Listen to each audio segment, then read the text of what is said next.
Hello, my most amazing artists. Today I'm going to be making a landscape inspired by The Starry Night by Vincent van Gogh. I'm going to be using oil pastels for this today. And here's the brand that I'm using. Now to start, I'm going to figure out where my land starts. I'm going to draw some hills. So just about in the center of my paper, I'm going to draw some curvy lines for some grassy hills. They do not need to be perfect. This is nature. Now, once I figured out where my land is, I can start kind of mapping out the rest of this landscape.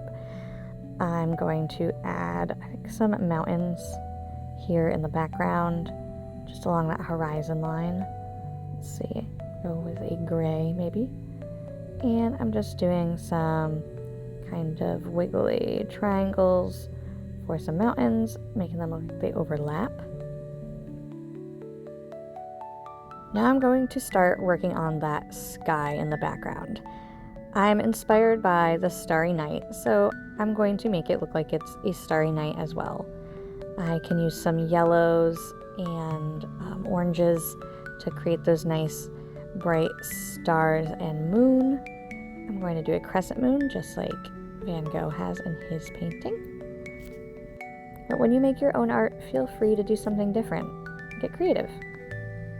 I'm going to speed up the next few parts so that you don't have to sit and watch me color everything in, but I'm going to use Q-tips a lot here to blend instead of using my fingertips. Q-tips help a lot. And then when it's time for me to work on my sky, I'm going to fill in the whole area lightly first with my blue, just like this. So I'm just going to fill all that space in with my blue, and then I'm going to go in with a tissue, or you could use your fingertip, and I'm just going to blend all of that so it's a nice smoother consistency on there. And then I can go in with my other shades of blue to add my swirling lines, just like in Van Gogh's Starry Night, how you have that movement and those swirls. I can do this with dashed, like stippled lines. I can do it with some solid lines. I'm just filling up all that sky. Going back in, adding some glow around my stars and moon. And now I can start working on the details of my mountains.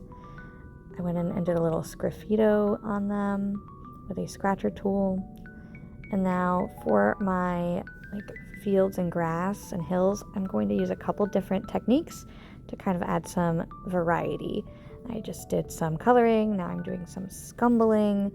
I like this because it kind of looks like it's like bushes or a thick grassy area. I'm just going in and coloring and scumbling until I fill up all of that space.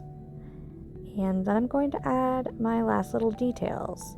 I'm going to put some cypress trees in mine, just like Van Gogh.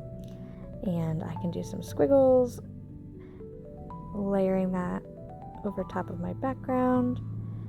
And I'm going to go back in and add some details, like a little tree trunk and some extra color for shading. You can do whatever you want though. It's your landscape. Just enjoy and have fun.